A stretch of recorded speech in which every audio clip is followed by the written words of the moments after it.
ಮಹಾದೇವಿ ಅಮ್ಮ ಶ್ರೀ ಚಕ್ರವಾಸಿನಿ. ನನ್ನ ಕ್ಷಮಿಸ್ಬಿಡಿ, ನನ್ನಿಂದಾನೇ ನಿಮ್ಗೆ ಹೀಗೆಲ್ಲ ಆಗಿದ್ದು. ಇದನ್ನೆಲ್ಲ ನಾನು ಮಾಡಿದ್ದು ನಮ್ಮಪ್ಪನ ಉಳಿಸ್ಕೊಳ್ಳೋಕ್ಕೆ. ಇದರಲ್ಲಿ ನಿನ್ನ ತಪ್ಪೇನಿಲ್ಲ. ಹೆತ್ತವರನ್ನ ಉಳಿಸ್ಕೊಳ್ಳೋದು ಮಕ್ಕಳ ಮೊದಲ ಕರ್ತವ್ಯ. ಮಗನಿಂದಲೇ ತಾಯಿಗೆ ದಿಗ್ಬಂಧನ.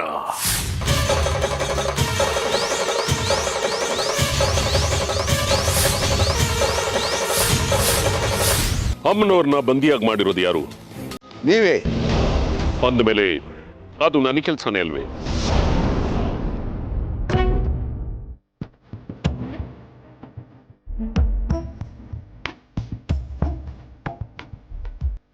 ಸ್ವಾಮಿ, ಓ ಪೂಜ್ಯರೇ,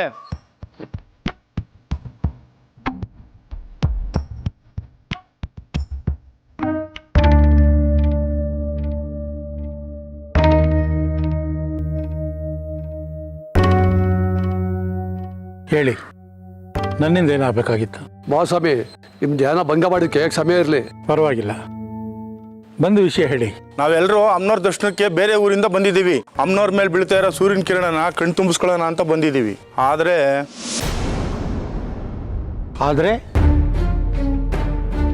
ಏನಾಯ್ತು?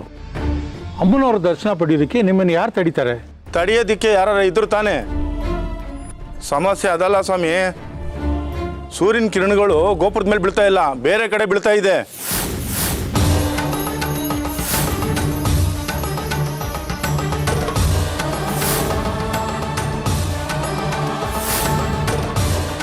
ಅದು ಅಲ್ಲದೆ ಅಮ್ಮನವ್ರ ಮುಖದಲ್ಲಿ ಕಳೆನೇ ಇಲ್ಲ.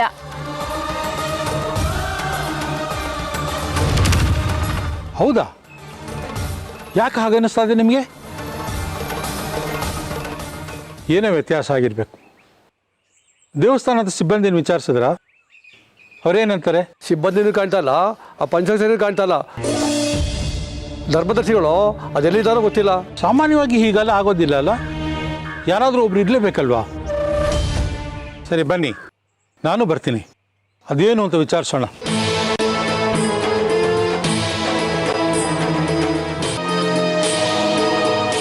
ಈ ಊರು ತ್ರಿಪುರ ಸುಂದರಿ ದೇವಸ್ಥಾನದಲ್ಲಿ, ಅಮ್ಮನ ದೇವಸ್ಥಾನದಲ್ಲಿ ಯಾವತ್ತೂ ಈ ಥರ ಆಗಿರಲಿಲ್ಲ. ಹೌದು, ನಾನು ಕೇಳಿದ್ದೀನಿ. ಈ ಊರು ತ್ರಿಪುರ ಸುಂದರಿ ದೇವಸ್ಥಾನ ಬಹಳ ಪವಿತ್ರ ಮತ್ತು ಪುಣ್ಯಕ್ಷೇತ್ರ ಅಂತ. ಹೌದು, ಪ್ರತಿನಿತ್ಯ ಇಲ್ಲಿ ಅಮ್ಮನವ್ರ ಪವಾಡ ಒಂದಲ್ಲ ಒಂದು ನಡೀತಾನೆ ಇರ್ತದೆ. ಅಮ್ಮನವ್ರು ಕೋಪ ಬಂದ್ರೆ ಸರಿಯಾಗಿ ಪಾಠ ಕಲಿಸ್ತಾರೆ. ಅದಕ್ಕೆ ಅಲ್ವಾ ಈ ಊರು ಪವಿತ್ರ ಪುಣ್ಯಕ್ಷೇತ್ರ ಅಂತ ಹೆಸರು ಪಡೆದಿರೋದು. ಬನ್ನಿ, ಅದೇನಾಗಿದೆ ನೋಡೋಣ.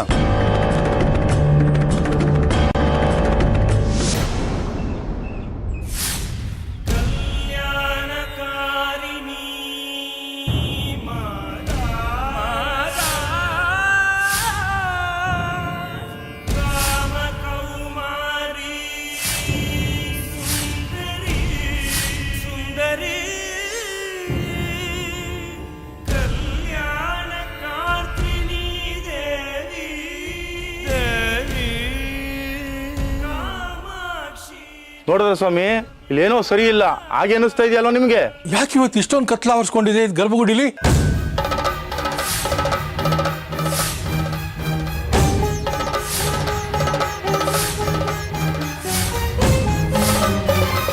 ಅಯ್ಯೋ ದೇವ್ರೆ, ಯಾಕಪ್ಪ ಹಿಂಗಾಯ್ತು? ಏನಾಯ್ತು ಸ್ವಾಮಿ? ಆಗಬಾರ್ದಾಗೋಯ್ತಪ್ಪ. ಅದೇನ್ ಬಿಡಿಸಿ ಹೇಳಿ ಸ್ವಾಮಿ. ಗರ್ಭಗುಡಿಲಿ ಅಮ್ಮನವ್ರೇ ಕಾಣ್ತಿಲ್ಲ.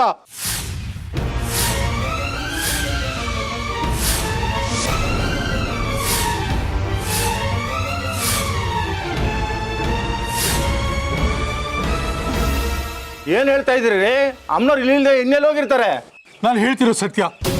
ಅಮ್ಮನವ್ರನ್ನ ಇಲ್ಲಿಂದ ಯಾರೋ ಕರ್ಕೊಂಡು ಹೋಗಿದ್ದಾರೆ. ಏನು ಹೇಳ್ತಾ ಇದ್ದೀರಾ? ಅಮ್ಮನವ್ರು ಇಲ್ಲಿಂದ ಕರ್ಕೊಂಡು ಹೋಗಿರೋ ಏನು ಅರ್ಥ? ಅದು ಹಾಗಾಗಬಾರ್ದಾಗಿತ್ತು, ಆದರೆ ಆಗೋಗಿದೆ. ಅಮ್ಮನವ್ರನ್ನ ಇಲ್ಲಿಂದ ಯಾರೋ ಕರ್ಕೊಂಡು ಹೋಗಿದ್ದಾರೆ. ಅದಕ್ಕೆ ಸೂರ್ಯನ ಕಿರಣಗಳು ಇಲ್ಲಿ ಬಿದ್ದೇ ಇಲ್ಲ. ಅಮ್ಮನವ್ರನ್ನ ಯಾರೋ ಅನ್ಯಾಯವಾಗಿ ಬಂಧಿಸಿದ್ದಾರೆ. ಈ ಅನ್ಯಾಯನ ಕೇಳೋದಕ್ಕೆ ಯಾರು ಇಲ್ವಾ? ಯಾರು ಇಲ್ವಾ? ಅನ್ಯಾಯ, ಇದು ಅನ್ಯಾಯ. ತ್ರಿಪುರ ಸುಂದರಿ ಅಮ್ಮನವ್ರಿಗೆ ಅನ್ಯಾಯ ಆಗಿದೆ. ಅಮ್ಮನವರು ಗರ್ಭಗುಡಿಲಿಲ್ಲ, ಅವ್ರನ್ನ ಯಾರೋ ಕರ್ಕೊಂಡು ಹೋಗಿದ್ದಾರೆ. ತ್ರಿಪುರ ಸುಂದರಿ ಅಮ್ಮನವ್ರಿಗೆ ಅನ್ಯಾಯ ಆಗಿದೆ. ತ್ರಿಪುರ ಸುಂದರಿ ಅಮ್ಮನವ್ರಿಗೆ ಅನ್ಯಾಯ ಆಗಿದೆ. ರೀ ಸ್ವಾಮಿ, ಇದು ದೇವಸ್ಥಾನ, ಯಾಕೆ ಹೆಂಗೆ ಬಾಯ್ ಬಿಡ್ಕೊಂತ ಇದ್ದೀರಾ? ಏನ್ರಿ ಆಯ್ತು ನಿಮಗೆ? ಅಮ್ಮನವ್ರಿಗೆ ಅನ್ಯಾಯ ಆಗಿದೆ. ಅಮ್ಮನವ್ರಿಗೆ ಅನ್ಯಾಯ ಆಗಿದೆಯಾ? ಯಾರು ಹೇಳಿದ್ರು? ಅಮ್ಮನವ್ರಿಗೆ ಯಾವ ಶಕ್ತಿ ಇಲ್ಲ, ಯಾವ ಕಳೆ ಇಲ್ಲ. ಈಗ ಅಮ್ಮನವ್ರಿಗೆ ಅನ್ಯಾಯ ಆಗಿದೆ. ಶಕ್ತಿ ಇಲ್ಲ, ಪವಾಡನೂ ಇಲ್ಲ. ಅಮ್ಮನವ್ರಿಗೆ ಶಕ್ತಿ ಇಲ್ಲ, ಪವಾಡ ಇಲ್ಲ. ಯಾರು ಹೇಳಿದ್ರು? ಅಮ್ಮನವ್ರ ಮುಖದಲ್ಲಿ ತೇಜಸ್ಸಿಲ್ಲ. ಅದ್ರ ಬಗ್ಗೆ ಹೇಳ್ತಾ ಇದ್ದೀರಾ? ನೋಡಿ ಸ್ವಾಮಿ, ಗರ್ಭಗುಡಿಲಿ ಎಣ್ಣೆ ಹಾಕಿರ್ತೀವಿ, ಬತ್ತಿ ಇರುತ್ತೆ. ಒಂದು ಎಣ್ಣೆ ಖಾಲಿ ಆಗಿರುತ್ತೆ, ಇಲ್ಲ ಬತ್ತಿ ಮುಗಿದೋಗಿರುತ್ತೆ. ಹಾಗಾಗಿ ನಂದು ಹೋಗಿರುತ್ತೆ ದೀಪ. ಅದಕ್ಕೋಸ್ಕರ ನಿಮಗೆ ಅಮ್ಮನವ್ರ ಮುಖದಲ್ಲಿ ತೇಜಸ್ಸು ಕಡಿಮೆ ಕಂಡಿರುತ್ತೆ. ಅದಕ್ಕೋಸ್ಕರ ಅಮ್ಮನವರೇ ಇಲ್ಲ, ಅನ್ಯಾಯ ಆಗಿದೆ, ಅದು ಇದು ಅಂತ ಹೇಳಿದ್ರೆ ನ್ಯಾಯ ಏನ್ರಿ ಇದು? ಇಲ್ಲ, ಏನು ಉಳಿದಿಲ್ಲ ಅಲ್ಲಿ. ರೀ ಸ್ವಾಮಿ, ತಲೆಗಿಲೆ ಕೆಟ್ಟಿದೆಯಾ ನಿಮಗೆ? ಅಲ್ರಿ, ಮೊನ್ನೆ ತಾನೇ ಏನು ಹೇಳಿದ್ರಿ? ಇದು ಬರೀ ಸಂಕ್ರಾಂತಿ ಅಲ್ಲ, ದೇವ ಮಕರ ಸಂಕ್ರಾಂತಿ ತುಂಬಾ ವಿಶೇಷವಾದದ್ದು. 365 ವರ್ಷಕ್ಕೊಂದ್ಸಾರಿ ಸೂರ್ಯನ ಕಿರಣಗಳು ಸೀದಾ ಅಮ್ಮನವ್ರ ಗೋಪುರದ ಮೇಲೆ ಬೀಳುತ್ತೆ ಅಂತ ಹೇಳಿದ್ರಿ. ಈಗ ಅದೆಲ್ಲ ಆಗಲ್ವಾ? ನಾನು ಹೇಳಿದ ಮಾತು ಸತ್ಯ. ಆ ನಮ್ಮಪ್ಪ ಸೂರ್ಯನ ಕಿರಣಗಳು ಗರ್ಭಗುಡಿ ಮೇಲೆ ಬೀಳಲೇ ಇಲ್ವೇ? ಹಾಗಾದ್ರೆ ಅಮ್ಮನವ್ರಿಗೆ ಏನು ಶಕ್ತಿ ಇಲ್ವಾ? ನಾವು ಅನ್ಕೊಂಡಿದ್ದೇನೋ ಆಗಲ್ವಾ? ನಿಮ್ಮ ಕಷ್ಟಗಳಿಗೆ ಖಂಡಿತ ಪರಿಹಾರ ಇದೆ. ಅದಕ್ಕೆ ಅಮ್ಮನವರು ಮತ್ತೆ ಇಲ್ಲಿ ಪ್ರತಿಷ್ಠಾಪನೆ ಆಗಲೇಬೇಕು. ಈ ಮುದುಕಪ್ಪನ್ನ ಹೀಗೆ ಬಿಟ್ರೆ ಅಮ್ಮನವ್ರನ್ನ ನಾನು ಬಂಧನದಲ್ಲಿಟ್ಟಿರೋದು ಗೊತ್ತಾಗ್ಬಿಡುತ್ತೆ. ಅದನ್ನ ಜನಗಳಿಗೆ ಇವನು ಹೇಳಿಬಿಟ್ರೆ ನಾನು ಅಂದುಕೊಂಡ ಕೆಲಸ ಕೆಡುತ್ತೆ. ಏನು ಮಾಡೋದು? ಸೂರ್ಯ ಕಿರಣಗಳು ಅಮ್ಮನವ್ರ ಮೇಲೆ ಬೀಳಬೇಕು. ಹಾಗಾದ್ರೆ ಮಾತ್ರ ತಾಯಿ ಮೊದಲಿಗಿಂತ ಹೆಚ್ಚು ಶಕ್ತಿ ತುಂಬ್ಕೋತಾಳೆ. ಅದು ಆಗ್ತಾ ಇಲ್ಲ. ಅದರಿಂದನೇ ಇಲ್ಲಿ ಯಾವ ಪವಾಡನೂ ನಡೀತಾ ಇಲ್ಲ. ನಿಲ್ಸು ನಿನ್ನ ಮಗಳ ಮಾತುಗಳನ್ನ. ಮುದುಕ, ಗರ್ಭಗುಡಿಯಲ್ಲಿ ಅಮ್ಮನವರು ಎಷ್ಟು ಕಳಕಳೆಯಿಂದ ಗೋಚರಿಸ್ತಾ ಇದ್ದಾರೆ ಗೊತ್ತಾ ನಿನ್ಗೆ? ತಲಾಂತರಗಳಿಂದ ಆ ಮಹಾತಾಯಿ ಮಹಿಮೆ ಏನು ಅನ್ನೋದು ಜಗತ್ತಿಗೆ ಗೊತ್ತಿದೆ. ಕಾಲಾಂತರದಲ್ಲಿ ಭಕ್ತರ ಕೋರಿಕೆಗಳನ್ನೆಲ್ಲ ಈಡೇರಿಸ್ತಾ ಬಂದಿದ್ದಾಳೆ ಆ ಮಹಾತಾಯಿ. ನೀನ್ ಈಗ ಎಲ್ಲಿಂದನೋ ಬಂದ್ಬಿಟ್ಟು ಅಮ್ಮನವ್ರಿಗೆ ಶಕ್ತಿ ಇಲ್ಲ, ಮಹಿಮೆ ಇಲ್ಲ, ಪವಾಡ ಇಲ್ಲ ಅಂತ ಡೊಂಗಿ ಬಿಡ್ತಾ ಇದೀಯಾ? ಹೌದು ಶಾಸ್ತ್ರಿಗಳೇ, ನೀವು ಹೇಳ್ತಿರೋದೆಲ್ಲ ನಿಜ. ಅದೆಲ್ಲ ಮುಂಚೆ ಇತ್ತು, ಇವಾಗಿಲ್ಲ. ಈಗ ಇರಬೇಕು ಅಂದ್ರೆ ಅಮ್ಮನವ್ರು ಇಲ್ಲೇ ಪ್ರತಿಷ್ಠಾಪನೆ ಆಗಬೇಕು. ಈ ಸಂಕ್ರಾಂತಿ ಅಮ್ಮನವ್ರಿಗೆ ಬಹಳ ವಿಶೇಷ. ಸೂರ್ಯದೇವ ಕೂಡ ಕಾಯ್ತಾ ಇದ್ದಾನೆ ಅಮ್ಮನವ್ರ ಮೇಲೆ ಕಿರಣಗಳನ್ನು ಬೀಳ್ಸಕ್ಕೆ, ಅವಳ ಮೇಲೆ ಬೆಳಕಿನ ಅಭಿಷೇಕ ಮಾಡೋದಕ್ಕೆ. ಸುಮ್ಮನೆ ಇರಿ ಸಾಕು. ಎಂದಿನಂತೆ ಈ ಸಂಕ್ರಾಂತಿ ಕೂಡ ಮಾಮೂಲಿನೇ. ಇದರಲ್ಲಿ ವಿಶೇಷ ಏನೂ ಇಲ್ಲ. ಸೂರ್ಯದೇವನಂತೆ ಬೆಳಕಿನ ಅಭಿಷೇಕ ಅಂತೆ. ಆ ಸೂರ್ಯದೇವನ ಬೆಳಕನ್ನು ಯಾರಾದ್ರೂ ಹಿಡಿಯೋದಕ್ಕೆ ಸಾಧ್ಯನಾ? ನಾವು ಪ್ರತಿದಿನ ಅಮ್ಮನವರಿಗೆ ಅಷ್ಟಾಭಿಷೇಕವನ್ನು ಮಾಡ್ತಾ ಬಂದಿದ್ದೀವಿ. ಗಂಧ, ಪುಷ್ಪ, ಹಾಲು, ಜೇನು, ಸಕ್ಕರೆ, ಅರಿಶಿನ, ಕುಂಕುಮ, ಷಡ್ರಸಗಳ ಅಭಿಷೇಕವನ್ನು ಮಾಡ್ತಾ ಇದ್ದೀವಿ. ಅದಕ್ಕೆ ಆ ಮಹಾತಾಯಿ ಪ್ರಸನ್ನಳಾಗಿ ಭಕ್ತಾದಿಗಳ ಕೋರಿಕೆಗಳನ್ನ ಈಡೇರಿಸ್ತಾ ಬಂದಿದ್ದಾಳೆ. ಅಂಥದ್ರಲ್ಲಿ ಅಂತ ಮಹಾ ಮಹಿಮೆ ಇರತಕ್ಕಂತ ಆ ಮಹಾತಾಯಿ ಮುಂದೆನೇನೆ ಅವ್ರಿಗೆ ಏನೇನು ಹೇಳಿ ಅಪಪ್ರಚಾರ ಮಾಡ್ತಾ ಇದ್ದೀರಾ? ನಿಮ್ಮನ್ನ ಈ ಊರಿಗೆ ಸೇರಿಸಿದ್ದೆ ತಪ್ಪಾಗೋಯ್ತು. ನೀವು ಹೇಳೋದೆಲ್ಲ ಸರಿ ಸ್ವಾಮಿ, ಆದ್ರೆ ಈ ಬಾರಿ ಸಂಕ್ರಾಂತಿ ಬಹಳ ವಿಶೇಷವಾದದ್ದು. ದಯವಿಟ್ಟು ನನ್ನ ಮಾತನ್ನು ನಂಬಿ ಸ್ವಾಮಿ, ದಯವಿಟ್ಟು ನನ್ನ ಮಾತು ನಂಬಿ. ನಿಮ್ಮ ಮಾತನ್ನು ನಂಬ್ತಾ ಕೂತ್ರೆ ಇವತ್ತು ಅಮ್ಮನವ್ರಿಗೆ ಶಕ್ತಿ ಇಲ್ಲ ಅಂತೀರಿ, ಅನಂತರ ಅಮ್ಮನವರೇ ಇಲ್ಲ ಅಂದ್ಬಿಡ್ತೀರಿ. ಈ ತ್ರಿಪುರ ಸುಂದರಿಯ ಅಮ್ಮನವ್ರನ್ನ ಅವಮಾನ ಮಾಡುವಂತ ವ್ಯಕ್ತಿಗಳು ಯಾರು ಈ ಊರಿನಲ್ಲಿ ಇರಬಾರ್ದು. ಏನಂತೀರಿ ಎಲ್ಲ?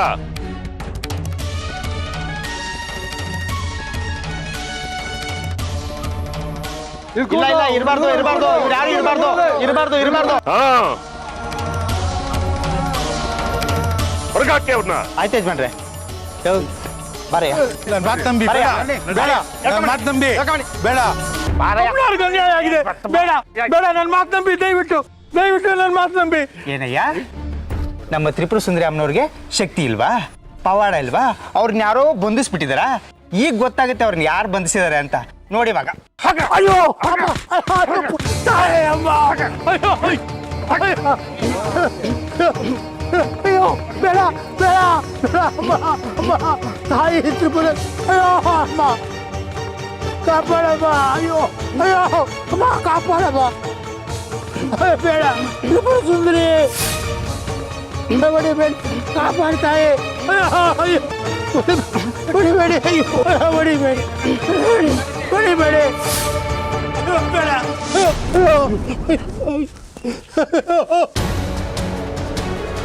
ಅಯ್ಯಯ್ಯೋ ಯಾಕ್ರಪ್ಪ, ಯಾಕೆ ಈ ಹಿರಿ ಜೀವನ ಹೀಗೆ ಹೊಡೆದು ಆಚೆ ತಳ್ತಾ ಇದ್ದೀರಿ? ನಿಮಗೆ ಗೊತ್ತಿಲ್ಲ ದೇಶಕ್ರೆ ಈ ಮನುಷ್ಯ ಏನು ಮಾತಾಡ್ದ ಅಂತ. ಸುಮ್ಮನೆ ಇದ್ಬಿಡಿ. ಹೊಡಿಬೇಡಿ ಅವ್ರನ್ನ. ತಾತ ತುಂಬಾ ಒಳ್ಳೆಯವ್ರು ಗೊತ್ತಾ? ಗೊತ್ತಿಲ್ಲ, ಗೊತ್ತಾಗೋದು ಬೇಡ. ಈಗ ಗೊತ್ತಾಗಿರೋದಷ್ಟೇ ಸಾಕು. ನೀನು ಸುಮ್ಮನೆ ನಿಂತ್ಕೋ. ಇಲ್ಲ, ಹೊಡಿಬೇಡಿ ಅವ್ರನ್ನ. ಏಯ್, ಚೋಟ್ ಉದ್ದ ಇದೆಯಾ? ಎಷ್ಟು ಮಾತಾಡ್ತೀಯಾ? ನೋಡು, ನಿನ್ನ ಒಳ್ಳೇದಕ್ಕೆ ಹೇಳ್ತಾ ಇದ್ದೀನಿ. ಈ ವಿಷಯದಲ್ಲಿ ನಿನ್ನ ತಲೆ ಹಾಕ್ಬೇಡ. ಸುಮ್ಮನೆ ಇದ್ಬಿಡು. ಇವನಿಗೊಂದು ಕಚ್ಚಿ ಕಾಣಿಸ್ತೀವಿ. ಇಲ್ಲ, ನೀವು ಮಾಡ್ತಿರೋದು ಸರಿಯಲ್ಲ, ತಪ್ಪು. ತಪ್ಪು ಸರಿಗಳ ಬಗ್ಗೆ ಇಲ್ಲಿ ಚರ್ಚೆ ನಡೀತಾ ಇಲ್ಲ. ಅದ್ರ ಬಗ್ಗೆ ನೀನು ನನಗೆ ಹೇಳ್ಕೊಡ್ಬೇಡ. ನಿನ್ನ ವಯಸ್ಸಷ್ಟು ಅನುಭವ ಇದೆ ನನಗೆ, ಗೊತ್ತಾ? ನನ್ನ ವಯಸ್ಸಷ್ಟು ಅನುಭವ ಇದ್ರೆ ಸಾಲದು, ಜೊತೆಗೆ ಬುದ್ಧಿನೂ ಇರಬೇಕು.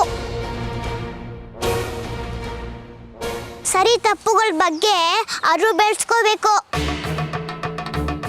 ಅವ್ರು ನಿಮಗೆ ಎತ್ತಿದಕ್ಕೆ ಸೊಳೆಯಕ್ಕಾಗಲ್ಲ ಅಂತ ನೀವು ಅವ್ರಿಗೆ ಹೊಡಿತಿದ್ದೀರಾ? ಓ, ಈಗೇನು ಈ ತಾತಪ್ಪ ನಾನು ಹೊಡೆದ್ಬಿಡ್ತಾನ? ನನ್ನ ಮೇಲೆ ಕೈ ಮಾಡಿಬಿಡ್ತಾನ? ಬರಪ್ಪ, ಹೊಡಿತೀಯಾ? ಬರ, ಬಾ. ನೋಡು, ನೀನು ಚಿಕ್ಕವಳು, ದೊಡ್ಡವ್ರ ವಿಷಯದಲ್ಲಿ ತಲೆ ಹಾಕ್ಬೇಡ. ಸುಮ್ಮನೆ ಮನೆಗೆ ಹೋಗ್ತಾ ಇರೋ. ಸರಿಯಾದ ತಪ್ಪು ಅದು ಅಂತ ಹೇಳಕ್ಕೆ ವಯಸ್ಸು ಮುಖ್ಯ ಅಲ್ಲ. ದೊಡ್ಡೋರು ತಪ್ಪು ಮಾಡಿದಾಗ ಚಿಕ್ಕವರನ್ನ ತೋರಿಸ್ಕೊಡ್ಬೋದು. ನೋಡು ಹಿರಣ್ಮಯಿ, ಕೊನೆ ಸಲ ಹೇಳ್ತಾ ಇದ್ದೀನಿ, ಈ ವಿಷಯದಲ್ಲಿ ನೀನು ತಲೆ ಹಾಕ್ಬೇಡ. ಸುಮ್ಮನೆ ಹೋಗ್ತಾ ಇರೋ ಮನೆಗೆ. ಇಲ್ಲ ಅಂದ್ರೆ ಏಯ್ ನೋಡ್ರಪ್ಪ, ನಿಮ್ಮ ಕೈ ಮುಗಿದು ಕೇಳ್ಕೊಳ್ತೀನಿ, ನೀವು ಹೀಗೆಲ್ಲ ಗಲಾಟೆ ಮಾಡಬಾರ್ದು. ಅಲ್ಲ, ವಯಸ್ಸಾದ ಈ ಮನುಷ್ಯನ ಮೇಲೆ ಹೀಗೆಲ್ಲ ಕೈ ಮಾಡಬಾರ್ದಪ್ಪ. ತಾವೊಬ್ರು ಕಡಿಮೆ ಇದ್ರಿ ನೋಡಿ ನನಗೆ ಉಪದೇಶ ಮಾಡೋದಕ್ಕೆ. ನಾನು ಯಾರಪ್ಪ ನಿಮಗೆ ಉಪದೇಶ ಮಾಡೋಕ್ಕೆ? ನೀವೆಲ್ಲ ವಿವೇಕಿಗಳು, ತಿಳಿದಿರೋರು. ನೋಡಿ, ನಾನು ನಿಮ್ಮನ್ನು ಕೈ ಮುಗಿದು ಕೇಳ್ಕೊಳ್ತೀನಿ, ಇವ್ರನ್ನ ಬಿಟ್ಬಿಡಿ, ಕ್ಷಮಿಸ್ಬಿಡ್ರಪ್ಪ. ಆಯ್ತಪ್ಪ, ನೀವೇ ದೊಡ್ಡವರು. ನೋಡಿ, ಕೈ ಮುಗಿದು ಕೇಳ್ಕೊಳ್ತೀನಿ, ಈ ಹಿರಿಯ ಜೀವನ ಬಿಟ್ಬಿಡ್ರಪ್ಪ. ಆಯ್ತು ದೇಶಕ್ರೆ, ಈ ಸಾರ್ತಿ ನಿಮ್ಮ ಮಾತಿಗೆ ಬೆಲೆ ಕೊಟ್ಟು ಈ ತಾತನ ಬಿಡ್ತಾ ಇದ್ದೀವಿ. ಮುಂದಿನ ಸಾರಿ ಏನಾದ್ರೂ ನಮ್ಮ ಕೈಗೆ ಸಿಕ್ಕಾಕೊಂಡ್ರೆ ಸಾಕ್ಷಾತ್ ಅಮ್ಮನವ್ರು ಬಂದ್ರೆ ಇವ್ನು ಬಿಡೋದಿಲ್ಲ, ನೆನಪಿರ್ಲಿ. ನೀವು ಮಾಡೋ ಕೆಲಸ ತಡಿಯಕ್ಕೆ ಅಮ್ಮನವರೇ ಬರ್ಬೇಕಾಗಿಲ್ಲ ಪಂಚಾಕ್ಷರಿ ಮಾಮ. ಅದಕ್ಕೆಲ್ಲ ನಾನೇ ಸಾಕು. ಪ್ರತಿ ಸತಿ ನನ್ನ ಜೊತೆ ವಾದ ಮಾಡ್ತೀರಿ, ಸೋತ್ಬಿಡ್ತೀರಿ. ಪ್ರತಿ ಸತಿ ಮಾಡಿದ ತಪ್ಪನ್ನೇ ಪದೇ ಪದೇ ಮಾಡ್ತಿದ್ರೆ ಏನ್ ಪ್ರಯೋಜನ ಹೇಳಿ? ಏಯ್, ನೋಡಿದ್ರ ದೇಶಕ್ರೆ ಹೆಂಗ್ ಮಾತಾಡ್ತಾಳೆ ಹೇಳು? ಇವಳು ಸುಮ್ಮನೆ ಬಿಡ್ಬೇಕಾ? ಹಿರಣ್ಮಯಿ, ಸುಮ್ಮನೆ ಇರು. ನಾವಿಲ್ಲಿ ದೊಡ್ಡವ್ರು ಮಾತಾಡ್ತಿದ್ದೀವಿ ತಾನೆ. ದೊಡ್ಡವ್ರು ಮಾತಾಡ್ಬೇಕಾದ್ರೆ ಚಿಕ್ಕವರು ಹಾಗೆಲ್ಲ ಮಧ್ಯ ಬಾಯಿ ಹಾಕ್ಬಾರ್ದು. ನೀ ಸುಮ್ಮನೆ ಇರು ಕಂದ.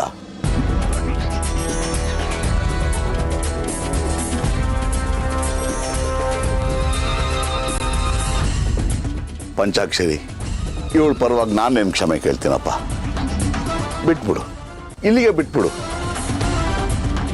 ಹೋಗ್ರಪ್ಪ, ಹೋಗಿ. ಪಂಚಾಕ್ಷರಿ, ಅಲ್ಲಿ ವಿರೂಪಾಕ್ಷ ಶಾಸ್ತ್ರಿಗಳು ನಿನಗೋಸ್ಕರ ಕಾಯ್ತಿರ್ತಾರೆ. ಹೋಗಪ್ಪ, ಹೋಗು. ನಡೀರ. ಬನ್ನಿ ಸ್ವಾಮಿ, ನಿಧಾನ ನಿಧಾನ ಬನ್ನಿ.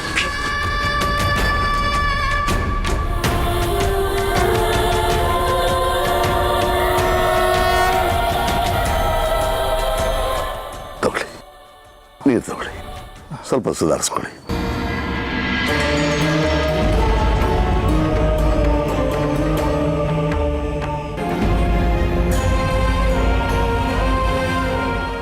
ದೇಶಿಕರೇ, ನಾನು ಹೇಳ್ತಿರೋದು ಸತ್ಯ.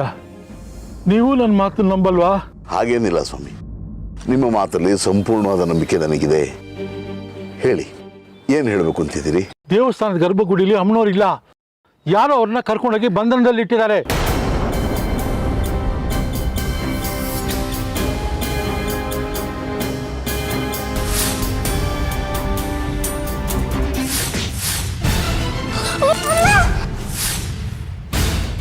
ಈ ಹಾಳೆಯಲ್ಲಿರೋ ಬೀಜಾಕ್ಷರಿ ಮಂತ್ರಗಳನ್ನ ಈ ತಾಮ್ರದ ಪತ್ರದಲ್ಲಿ ಬಾರಿ. ಆ ಜಗನ್ಮಾತೆನ ನೀನ್ ಬರ್ದಿಟ್ಟಿರೋ ಬೀಜಾಕ್ಷರಿ ಮಂತ್ರಗಳ ಪೀಠದ ಮೇಲೆ ಬಂದು ಕೂತ್ಕೊಳ್ಳೋದಕ್ಕೆ ಹೇಳು.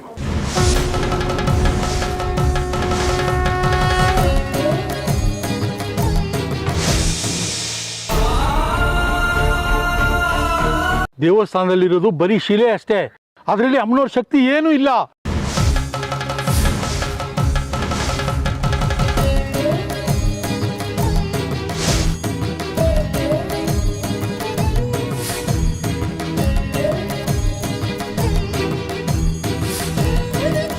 ಯಾಕೆ ಶಿಕ್ರೆ, ನಿಮ್ಗೆ ಇನ್ನೂ ನನ್ನ ಮಾತು ಮೇಲೆ ನಂಬಿಕೆ ಬಂದಿಲ್ವಾ? ಬನ್ನಿ ಈಗಲೇ ದೇವಸ್ಥಾನಕ್ಕೆ ಹೋಗೋಣ, ನೋಡ್ಕೊಂಬರೋಣ ಬನ್ನಿ. ಬೇಕಾದ್ರೆ ಬೇಡಿ ಸ್ವಾಮಿ, ಕೂತ್ಕೊಳ್ಳಿ, ಆಯಾಸ ಮಾಡ್ಕೊಬೇಡಿ. ನೋಡಿ, ಅಲ್ಲಿ ಹೋಗಿ ಮತ್ತೆ ಇನ್ನಿಲ್ದಿರೋ ತೊಂದರೆ ತಂದ್ಕೊಳ್ಳೋದು ಬೇಡ, ಸಮಾಧಾನವಾಗಿರಿ. ನೀವು ಹೇಳ್ತಿರೋದು ಸತ್ಯ ಅಂತ ನನಗೆ ಚೆನ್ನಾಗಿ ಗೊತ್ತು. ಗರ್ಭಗುಡಿಯಲ್ಲಿರೋದು ಅಮ್ಮನವರಲ್ಲ, ಅದು ಬರೀ ಒಂದು ಶಿಲೆ ಅಷ್ಟೇ.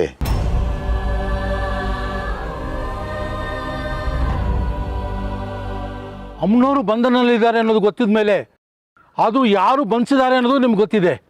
ದಯವಿಟ್ಟು ಹೇಳಿ, ಅದು ಯಾರು ಅಂತ ಹೇಳಿ.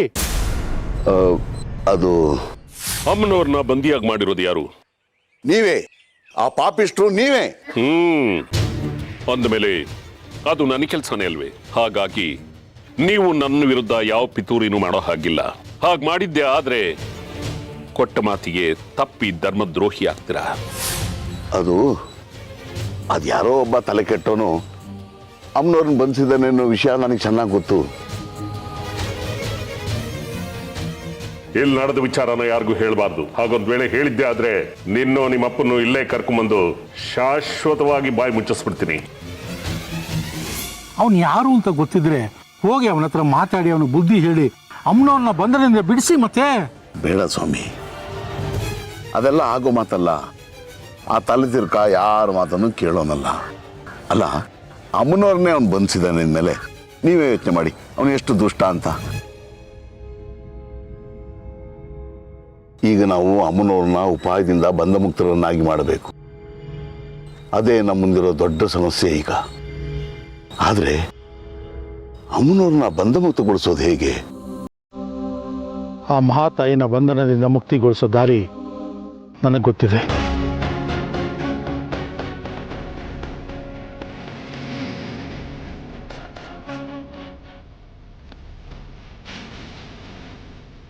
ಹೇಳಿ ಮತ್ತೆ, ಏನು ಮಾಡಬೇಕು ಅಂತ ಗೊತ್ತಾದರೆ ನಾವೆಲ್ಲ ಸೇರಿ ಅದನ್ನೇ ಮಾಡೋಣ. ಒಟ್ಟಾರೆ ಅಮ್ಮನವರು ದೇವಸ್ಥಾನದಲ್ಲಿ ಮತ್ತೆ ಪ್ರತಿಷ್ಠಾಪನೆ ಆಗಬೇಕು. ಈ ಊರಿಂದ ಸ್ವಲ್ಪ ದೂರದಲ್ಲಿರೋ ಒಂದು ಕಾಡಿನಲ್ಲಿ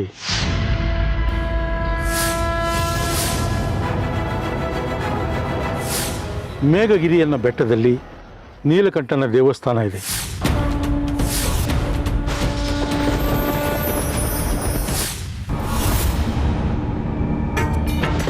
ನೀಲಕಂಠನ ಕೈನಲ್ಲಿ ತ್ರಿಶೂಲ ಪ್ರತಿಷ್ಠಾಪನೆ ಆಗಿದೆ.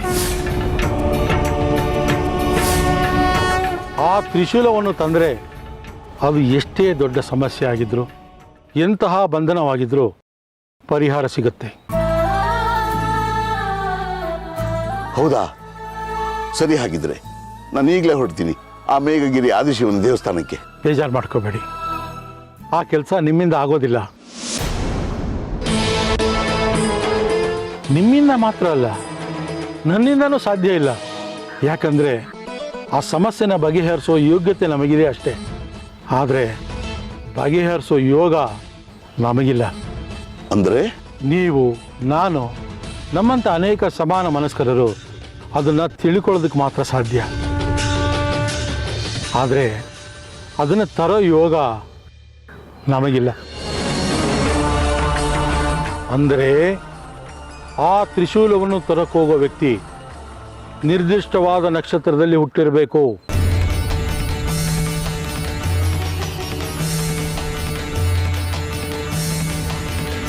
ದೈವಿಕ ಶಕ್ತಿ ಇರೋ ವ್ಯಕ್ತಿಯಿಂದ ಮಾತ್ರ ಆ ತ್ರಿಶೂಲವನ್ನು ತರೋದಕ್ಕಾಗೋದು. ಅದನ್ನು ತರಬೇಕಾದ್ರೆ ಸಾಕಷ್ಟು ಕಷ್ಟ ಕಾರ್ಪಣ್ಯಗಳು ಎದುರಾಗತ್ತೆ. ಆ ತ್ರಿಶೂಲದ ಬಗ್ಗೆ ನಾನು ಸಾಕಷ್ಟು ಕೇಳಿದ್ದೀನಿ. ಆದರೆ ಆ ತ್ರಿಶೂಲ ತರೋಕೆ ಹೋಗೋ ವ್ಯಕ್ತಿ ಯಾವ ನಕ್ಷತ್ರದಲ್ಲಿ ಹುಟ್ಟಿರಬೇಕು?